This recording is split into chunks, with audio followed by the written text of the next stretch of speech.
निर्भया कांड ऐसा पहला केस नहीं था जहां बलात्कार और हत्या के दोषियों को फांसी की सजा दी गई, बल्कि इससे कुछ साल पहले भी एक ऐसी ही भयावह घटना को अंजाम दिया गया था और इसके भी दोषी को फांसी की सजा मिली थी। मरते वक्त मरने वाले शख्स के आखिरी शब्द थे, आमी निर्दोष, यानी मैं बेगुनाह हूं। फांसी की सजा के बाद लोगों ने भी तथ्यों को परखने के बाद कहना शुरू कर दिया कि फांसी पर चढ़ने वाला व्यक्ति असल में निर्दोष था। तो क्या वास्तव में देश की अदालतों से तथ्यों को परखने में गलती हुई और एक निर्दोष व्यक्ति को फांसी पर चढ़ा दिया गया? आखिर क्या है पूरा मामला? चलिए जानते हैं सब कुछ एक सिलसिलेवार तरीके से इस वीडियो में। यह अपने आप में अजीब केस था, जहां पहले तो आरोपी को फांसी पर चढ़ाने के लिए लोगों ने प्रदर्शन किया और फिर बाद में फांसी के फंदे पर झूल चुके व्यक्ति को इंसाफ दिलाने के लिए रैलियां निकली।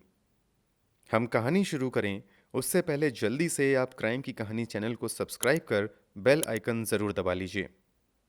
दोस्तों, हम कोलकाता के मशहूर धनंजय चटर्जी हेतल पारेख केस की बात कर रहे हैं। इस केस का सबसे अहम किरदार है धनंजय चटर्जी। धनंजय चटर्जी का जन्म 14 अगस्त 1965 को पश्चिम बंगाल के कुलूदिही में हुआ था। धनंजय 1986 से 87 के आसपास नौकरी की तलाश में कोलकाता आकर MS security and investigating bureau नाम की एक कंपनी तक पहुंचता है। इस कंपनी में धनंजय को सिक्योरिटी गार्ड की नौकरी मिल जाती है और उसकी पोस्टिंग साउथ कोलकाता के भवानीपुर में स्थित आनंद अपार्टमेंट में होती है। यहाँ धनंजय चटर्जी की शिफ्ट सुबह 6 बजे से दोपहर 2 बजे तक थी। इसी आनंद अपार्टमेंट के 3rd फ्लोर पर नागरदास पारेख का परिवार भी रहता था। नागरदास पारेख मूल रूप से गुजरात के रहने वाले थे, मगर काम के सिलसिले में ये कोलकाता आ जाते हैं और यहीं मेहनत करते हुए अपनी सोने चांदी की दुकान बना लेते हैं। बिजनेस चमक जाता है और फिर ये पूरे परिवार के साथ कोलकाता में ही रहने लगते हैं। नागरदास पारेख के परिवार में इनके अलावा उनकी पत्नी यशोमती पारेख, इनकी एक बेटी हेतल पारेख और बेटा भावेश पारेख था। 1990 में बेटी हेतल पारेख वेलेंड गोल्डस्मिथ स्कूल में 10th क्लास की स्टूडेंट थी। 2 मार्च 1990 को हेतल अपनी मां यशोमती से कहती है कि जब वो स्कूल से वापस आ रही थी तो धनंजय ने उससे कुछ ऐसी बातें कहीं जो उसे अच्छी नहीं लगी। इससे पहले भी कई बार हेतल ने अपनी मां से धनंजय की टीजिंग के बारे में शिकायत की थी। हेतल अपनी मां को ये भी बताती है कि धनंजय ने उसे साथ में फिल्म देखने जाने के लिए भी कहा है। यशोमती अपनी बेटी की शिकायत के बारे में अपने पति नागरदास को बताती हैं और फिर नागरदास 4 मार्च 1990 को धनंजय चटर्जी के खिलाफ एक लिखित शिकायत उस कंपनी को देते हैं जिसके जरिए धनंजय चटर्जी को सिक्योरिटी गार्ड की नौकरी मिली थी। धनंजय चटर्जी के इस बिहेवियर की जानकारी अपार्टमेंट सोसाइटी को भी दी जाती है और फिर अपार्टमेंट सोसाइटी की ओर से कंपनी को गार्ड बदलने को कहा जाता है। सोसाइटी वालों की रिक्वेस्ट पर धनंजय का ट्रांसफर आनंद अपार्टमेंट के पास के ही पारस अपार्टमेंट में कर दिया जाता है और आनंद अपार्टमेंट में धनंजय चटर्जी की जगह विजय थापा नाम के एक व्यक्ति को रखा जाता है। धनंजय चटर्जी को आदेश दिया जाता है कि 5 मार्च 1990 से वो पारस अपार्टमेंट में नौकरी करेगा, मगर ऑर्डर को मानने की बजाय अपने रूटीन के मुताबिक 5 मार्च 1990 को भी धनंजय चटर्जी सुबह 6 बजे ही ड्यूटी पर आ जाता है और दिन के 2 बजे तक ड्यूटी खत्म करके चला जाता है। इधर जिस नए गार्ड की नौकरी आनंद अपार्टमेंट में लगी थी वो भी ड्यूटी पर नहीं आता है। तारीख याद रखिए, 5 मार्च 1990। इधर धनंजय चटर्जी रोज की तरह अपनी ड्यूटी कर रहा था। उधर पारेख परिवार भी रूटीन के मुताबिक अपनी दिनचर्या में लगा हुआ था। रोज की तरह सुबह सुबह नागरदास अपनी दुकान के लिए निकल जाते हैं, जबकि बेटा कॉलेज चला जाता है। हेतल पारेख का उस दिन एग्जाम था, इसलिए वो भी तय समय पर एग्जाम देने निकल जाती है। 1 बजे के आसपास एग्जाम खत्म होने के बाद हेतल स्कूल से वापस आ जाती हैं। अब घर में हेतल और उसकी मां यशोमती थीं। यशोमती पारेख रोजाना 5 से 5:30 बजे के बीच शाम में पास के ही लक्ष्मी नारायण मंदिर में पूजा करने जाया करती थीं। रोज की तरह 5 मार्च 1990 को भी लगभग 5:20 पर यशोमती पूजा करने के लिए मंदिर की तरफ निकल जाती हैं। अब घर में सिर्फ हेतल अकेली बची थी। जैसे ही यशोमती मंदिर के लिए निकलती हैं, उसके कुछ ही मिनट बाद धनंजय चटर्जी आनंद अपार्टमेंट में आता है और उस समय ड्यूटी कर रहे नाइट गार्ड दशरथ मुर्मू से कहता है कि उसे बिल्डिंग के थर्ड फ्लोर के अपार्टमेंट नंबर 3A में जाना है। इसी फ्लैट में पारेख परिवार रहता है। फ्लैट में जाने की वजह पूछने पर धनंजय चटर्जी गार्ड को कहता है कि दरअसल मुझे आज से ही पारस अपार्टमेंट में नौकरी ज्वाइन करनी थी, मगर मैं कुछ निजी कारणों से वहां ज्वाइन करने की बजाय आनंद अपार्टमेंट में ही ड्यूटी करता रह गया। इसी बात की जानकारी फ़ोन से मुझे ऑफिस में देनी है। धनंजय 5:20 के आसपास फ्लैट के अंदर गया था और अब समय हो रहा था 5:45। 5:45 के आसपास प्रताप चंद्र पाल नाम का एक व्यक्ति आनंद अपार्टमेंट में आता है। प्रताप चंद्र पाल उसी कंपनी में सुपरवाइजर के तौर पर काम करता था जिसमें धनंजय सिक्योरिटी गार्ड था। प्रताप चंद्रपाल ड्यूटी पर तैनात गार्ड दशरथ मुर्मू से पूछता है कि आज सुबह नया गार्ड विजय थापा ड्यूटी पर आया था या नहीं। इस पर गार्ड कहता है कि आज विजय तो ड्यूटी पर नहीं आया, बल्कि सुबह 6 बजे से 2 बजे तक धनंजय चटर्जी ने ही ड्यूटी की है। इतना ही नहीं, इस समय भी धनंजय इसी अपार्टमेंट के थर्ड फ्लोर पर ऑफिस में ही फ़ोन करने गया है। इतना सुनते ही सुपरवाइजर गार्ड से कहता है कि अभी धनंजय को नीचे बुलाओ। इस पर गार्ड नीचे से धनंजय को आवाज लगाता है। मामले में आगे दिए गए घाट के बयान के अनुसार जब नीचे खड़ा गार्ड धनंजय को आवाज लगाता है तो वो फ्लैट नंबर 3A की बालकनी से नीचे की तरफ देखता है। इस पर गार्ड धनंजय से कहता है कि जल्दी से नीचे आओ, सुपरवाइजर तुमसे मिलने आया है। इस पर धनंजय कहता है कि मैं बस अभी आता हूं। फिर कुछ ही पल के अंदर धनंजय लिफ्ट के सहारे नीचे आ जाता है और फिर वो सुपरवाइजर से बात करने लगता है। अगले दिन से नई जगह ज्वाइन करने की हिदायत देने के बाद सुपरवाइजर वहां से निकल जाता है और धनंजय भी अपने रास्ते पर आगे बढ़ जाता है। अब शाम के 6:05 हो चुके थे। यशोमती मंदिर में पूजा करके वापस आनंद अपार्टमेंट में आती हैं और अपने फ्लैट तक जाने के लिए लिफ्ट के पास आती हैं। यहाँ पर यशोमती से लिफ्ट ऑपरेटर रामधन यादव कहता है कि अभी थोड़ी देर पहले ही धनंजय आपके अपार्टमेंट में गया था।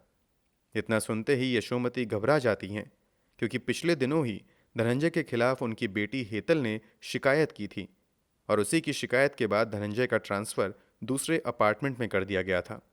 घबराहट में यशोमती अपने फ्लैट तक आती हैं और बेल बजाती हैं। यशोमती लगातार बेल बजाती हैं मगर अंदर से कोई जवाब नहीं मिलता है। इसके बाद वो दरवाज़ा नॉक करती हैं मगर फिर भी कोई दरवाज़ा नहीं खोलता है। जब वो दरवाज़ा खोलने की कोशिश करती हैं तो पता चलता है कि दरवाज़ा अंदर से लॉक्ड है। जवाब ना मिलने पर यशोमती अपार्टमेंट का इमरजेंसी अलार्म बजा देती हैं। इस कारण दूसरे फ्लैट में रहने वाले लोग हड़बड़ाकर बाहर निकलते हैं और यशोमती की फ्लैट की तरफ भागते हैं। ये लोग भी दरवाजे को खोलने की कोशिश करते हैं मगर जब दरवाज़ा नहीं खुलता है तो अगले ही पल दरवाजे को धक्के मारकर तोड़ दिया जाता है। दरवाज़ा टूटते ही घर के अंदर सबसे पहले यशोमती जाती हैं। उसके पीछे कुछ पड़ोसी भी घर के अंदर दाखिल होते हैं। घर में जाते ही देखते हैं कि हेतल का कमरा खुला हुआ है। ये सभी हेतल के कमरे की तरफ भागते हैं। यहाँ का नज़ारा देखकर सभी के पैरों तले जमीन खिसक जाती है। हेतल लगभग नंगी अवस्था में खून से लथपथ फर्श पर पड़ी हुई थी। उसके पूरे शरीर पर घाव के निशान थे। उसके चेहरे, हाथ और निजी अंग पर भी खून के धब्बे थे। हेतल का कपड़ा भी खून से सना हुआ था। कमरे के अंदर का पूरा सामान इधर उधर बिखरा पड़ा था। कमरे में मौजूद लोग हेतल को आवाज देते हैं और उसे जगाने की कोशिश करते हैं मगर हेतल बेसुध पड़ी हुई थी। हेतल की इस हालत को देखते हुए उसकी मां उसे लगभग घसीटते हुए कमरे से बाहर लेकर आती है और फिर बाकी लोगों की मदद से उसे लिफ्ट में लेकर नीचे आती है। अब तक कुछ पड़ोसियों ने पास में ही रहने वाले एक डॉक्टर को भी बुला लिया था। लिफ्ट में ही डॉक्टर हेतल का परीक्षण करते हैं और उसे मृत घोषित कर देते हैं। इसके बाद फिर से कुछ लोग हेतल को कमरे में लाकर रख देते हैं और उसके शरीर पर खून से पूरी तरह भीगा हुआ चादर ही डाल दिया जाता है। इस भीड़ में से कुछ लोग हेतल के भाई भावेश को इस घटना की जानकारी देते हैं और वो लगभग 7 बजे घर पर पहुंच जाता है। थोड़ी देर बाद इस बात की जानकारी हेतल के पिता को भी दे दी जाती है और वो 8:30 बजे घर पहुंच जाते हैं। हैरत की बात थी कि हेतल की मौत की पुष्टि लगभग 6:30 बजे के आसपास हो गई थी। इसके बाद भाई और पिता भी बाहर से घर में आ चुके थे, मगर अब तक किसी ने पुलिस को जानकारी नहीं दी थी। जब हेतल के पिता वापस घर आ जाते हैं, तब रात के लगभग 9:15 बजे फोन के जरिए भवानीपुर पुलिस स्टेशन को घटना की जानकारी दी जाती है। घटना की जानकारी मिलते ही सब इंस्पेक्टर गुरुपड़ा सोम कुछ और पुलिस वालों के साथ घटनास्थल पर पहुंच जाते हैं।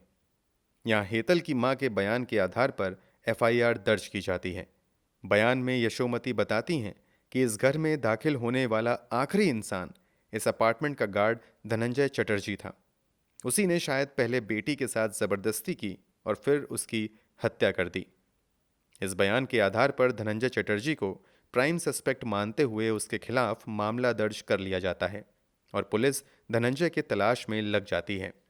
इसके अलावा हेतल के शव को भी कब्जे में लेकर उसे पोस्टमार्टम के लिए भेज दिया जाता है। इसके अलावा क्राइम सीन की भी तलाशी ली जाती है। यहां से पुलिस वालों को एक टूटा हुआ गले का चेन, एक पीले कलर का शर्ट का बटन, एक फटी हुई पैंटी इत्यादि मिलती है, जिसे सबूत के तौर पर पुलिस वाले जब्त करके अपने साथ ले जाते हैं। यहाँ कुछ गवाहों के भी बयान दर्ज किए जाते हैं। मामला दर्ज करने के बाद रात में ही पुलिस वाले प्राइम सस्पेक्ट धनंजय चटर्जी की तलाश में लग जाते हैं, मगर धनंजय उस जगह पर नहीं मिलता है जहां वो अक्सर रात में रुका करता था। 6 तारीख को भी धनंजय को ढूंढने की कोशिश होती है, मगर वो नहीं मिलता है। पुलिस एक दूसरे अपार्टमेंट में भी जाती है जहां रात में धनंजय ड्यूटी किया करता था, मगर वहां भी धनंजय नहीं मिलता है। रूटीन के मुताबिक धनंजय को 6 तारीख से पारस अपार्टमेंट में ड्यूटी ज्वाइन करनी थी, मगर वो पारस अपार्टमेंट में भी ड्यूटी ज्वाइन नहीं करता है और लापता ही रहता है। पुलिस इधर उधर तलाश में लगी रहती है, मगर कहीं भी धनंजय का पता नहीं चलता है। फाइनली पुलिस धनंजय को ढूंढते हुए उसके गांव पहुंचती है। यहां से 12 मार्च 1990 को धनंजय को गिरफ्तार कर लिया जाता है। धनंजय को गिरफ्तार करने के अलावा उसके घर की भी तलाशी ली जाती है। यहां से पुलिस को एक पेपर में लिपटा हुआ पीले कलर का शर्ट और ट्राउजर भी बरामद होता है। गवाहों के बयान के अनुसार धनंजय ने घटना वाले दिन इसी रंग का शर्ट और ट्राउजर पहना हुआ था। हेतल के परिवार वालों ने घटना वाले दिन बताया था कि उनके घर से एक रीचो कंपनी का रिस्ट वॉच भी गायब हुआ है। पुलिस को तलाशी में वो रिस्ट वॉच भी धनंजय के घर से बरामद होती है। धनंजय को गिरफ्तार करने के बाद पुलिस उसका भी बयान दर्ज करती है। अपने बयान में धनंजय खुद को निर्दोष बताता है और कहता है कि उसे इन सब के बारे में कुछ भी नहीं पता और उसे फंसाया जाता है। जब पुलिस धनंजय से गायब होने के बारे में पूछती है कि जब तुमने कुछ नहीं किया तो अचानक से गायब कहाँ हो गए, तो इस पर धनंजय कहता है कि असल में उसके घर पर उसके छोटे भाई का जनेऊ संस्कार होना था। इसी में शामिल होने के लिए वो अचानक 5 मार्च को अपनी ड्यूटी खत्म करने के बाद फिल्म देखने गया और फिर वहां से निकलने के बाद फल खरीदे और वहां से अपने घर चला आया। धनंजय ये भी कहता है कि जो घड़ी उसके पास से बरामद हुई है उसके बारे में उसे कुछ भी नहीं पता। धनंजय चटर्जी भले ही खुद को बेगुनाह बताता है, मगर अपनी बेगुनाही का एक भी सबूत पेश नहीं करता है। दूसरी तरफ हेतल का पोस्टमार्टम करने वाले डॉक्टर दीपंकर गुहा बताते हैं कि हेतल के शरीर पर 21 जगहों पर चाकू के गहरे जख्म के निशान थे, यानी हेतल की हत्या बड़ी ही बेरहमी से चाकू से गोद कर की गई थी। पोस्टमार्टम रिपोर्ट के मुताबिक हेतल का गला भी दबाया गया था। पोस्टमार्टम रिपोर्ट के आधार पर डॉक्टर ये भी कहते हैं कि हत्या करने से पहले हेतल के साथ संबंध भी बनाया गया था। हेतल के चेहरे पर भी जख्म के निशान थे।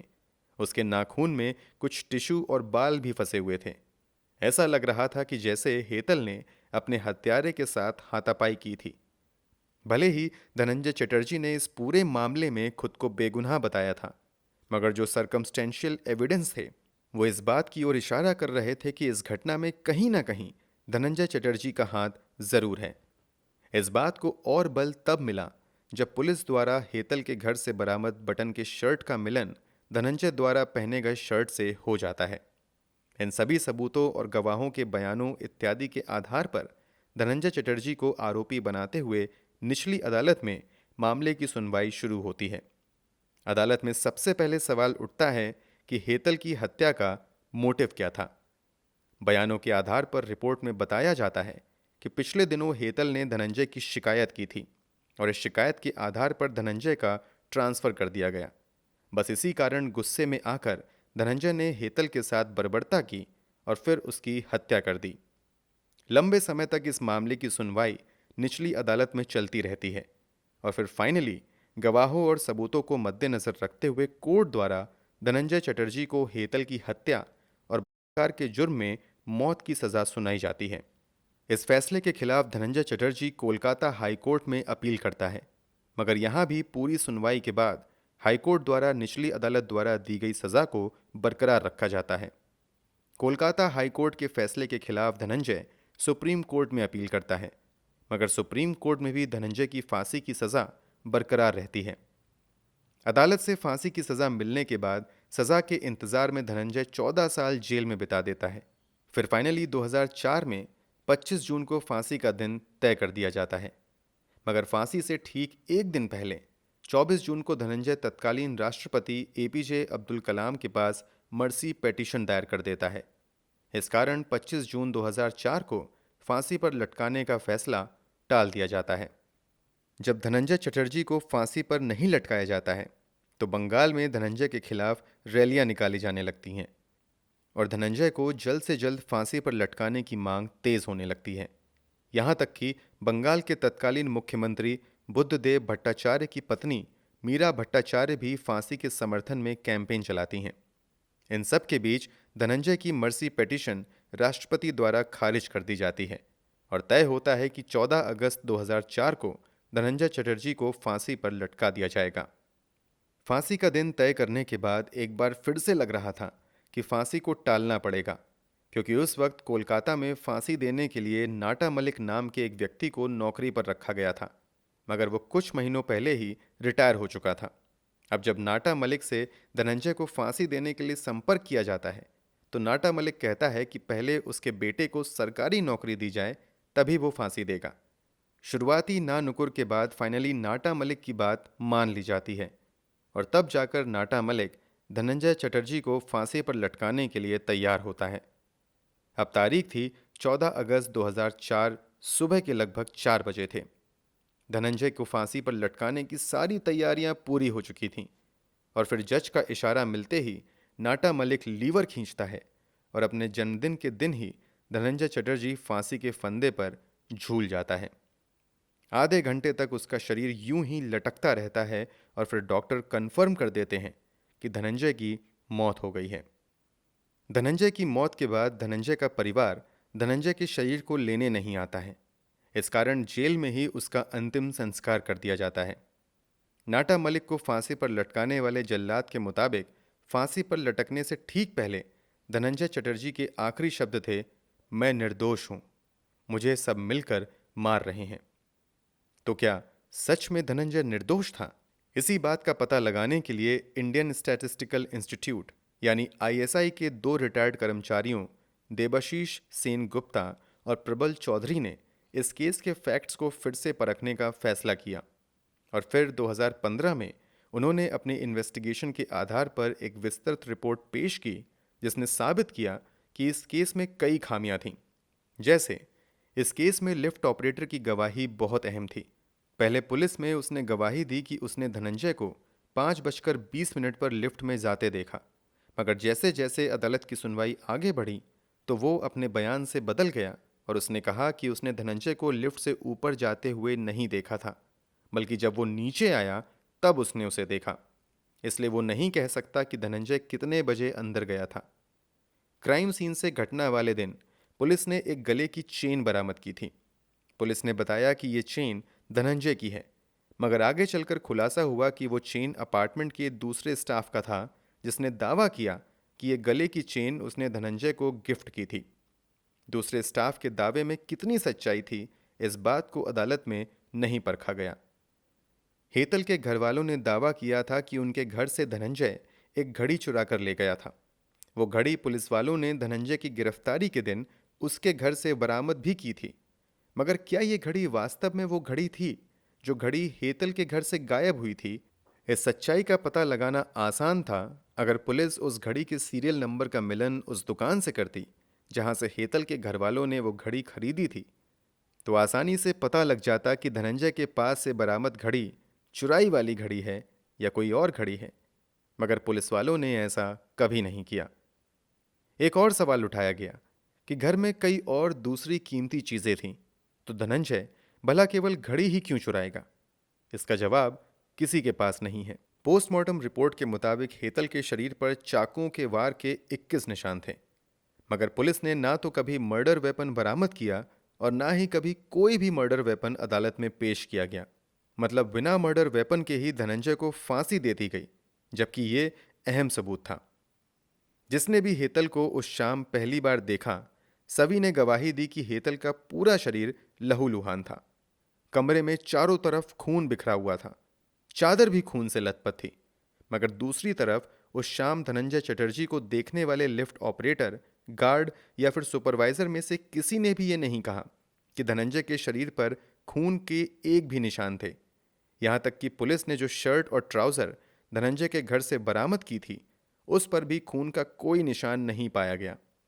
फॉरेंसिक जांच में धनंजय के कपड़ों से भी हेतल के ना तो फिंगरप्रिंट्स मिले और ना ही किसी तरीके का कोई डीएनए सैंपल बरामद किया गया। तो आखिर ये कैसे संभव है कि खून पूरे कमरे में बिखर गया, मगर हत्या करने वाले धनंजय चटर्जी के शर्ट पर खून का एक भी कतरा नहीं आया?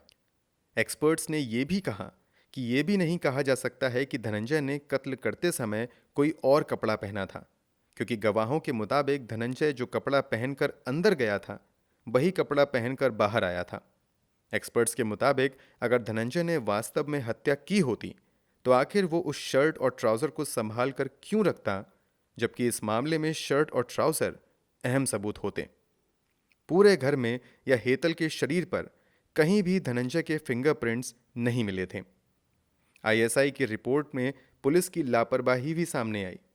रिपोर्ट के मुताबिक पुलिस ने जो एविडेंस रिपोर्ट बनाई थी, उस पर परिवार के किसी सदस्य का सिग्नेचर नहीं था, बल्कि उस अपार्टमेंट में जो चाय पहुंचाने का काम करता था, उसका सिग्नेचर करवाया गया था। शुरू में धनंजय के खिलाफ जिस रिटन कंप्लेंट की बात सामने आई थी, वो कंप्लेंट कॉपी भी कभी सामने नहीं आई। पुलिस और अदालत के सामने शाम के वक्त ड्यूटी कर रहे गार्ड ने गवाही दी थी कि उसने सुपरवाइजर के कहने पर 5:45 पर धनंजय को आवाज लगाई।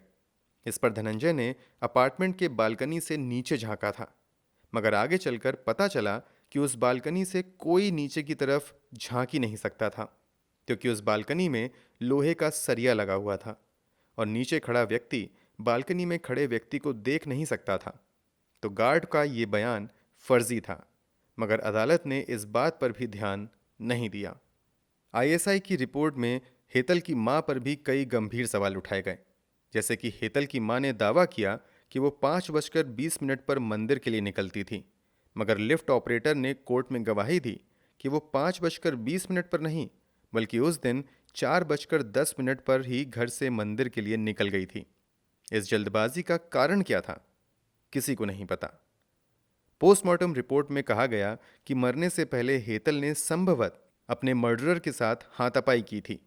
इसी कारण हेतल के नाखून में से टिश्यू के सैंपल और बाल के नमूने बरामद किए गए थे। ये सैंपल किसके थे, इस बात का पता आसानी से डीएनए जांच के जरिए किया जा सकता था, मगर डीएनए जांच कभी नहीं की गई।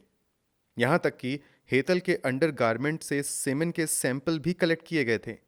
ये सेमेन के सैंपल वास्तव में धनंजय के थे या नहीं, इसका पता भी डीएनए से लगाया जा सकता था, मगर ये भी नहीं किया गया। ये कितनी बड़ी लापरवाही थी, इसका अंदाजा आप खुद लगा सकते हैं। हेतल की मां के बयान के अनुसार जब वो 3rd फ्लोर पर गई, तो उसके फ्लैट का दरवाजा अंदर से बंद था।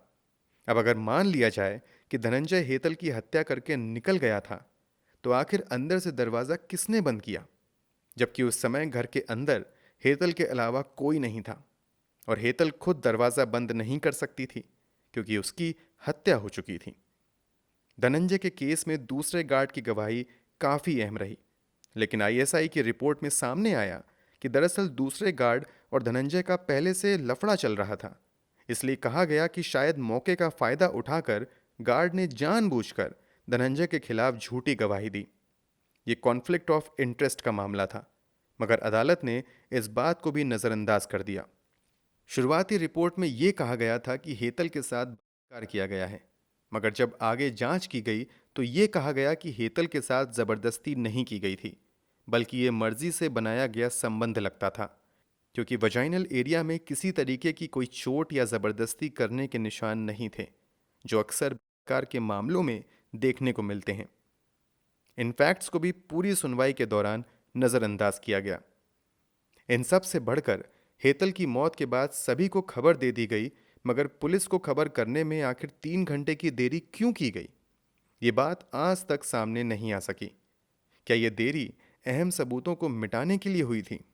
हेतल की मौत के बाद जब मामले की सुनवाई अदालत में शुरू हुई, तो कई बार जब गवाही के लिए हेतल की मां को अदालत में बुलाया जाता था, तो वो अदालत में पेश नहीं होती थी। यहाँ तक कि कुछ ही समय बाद हेतल की मां ने कोलकाता छोड़ दिया और हेतल के पिता और भाई भी 6 महीने के अंदर अंदर अपना जमा जमाया कारोबार बंद करके और फ्लैट बेचकर हमेशा के लिए कोलकाता छोड़कर गुजरात चले गए।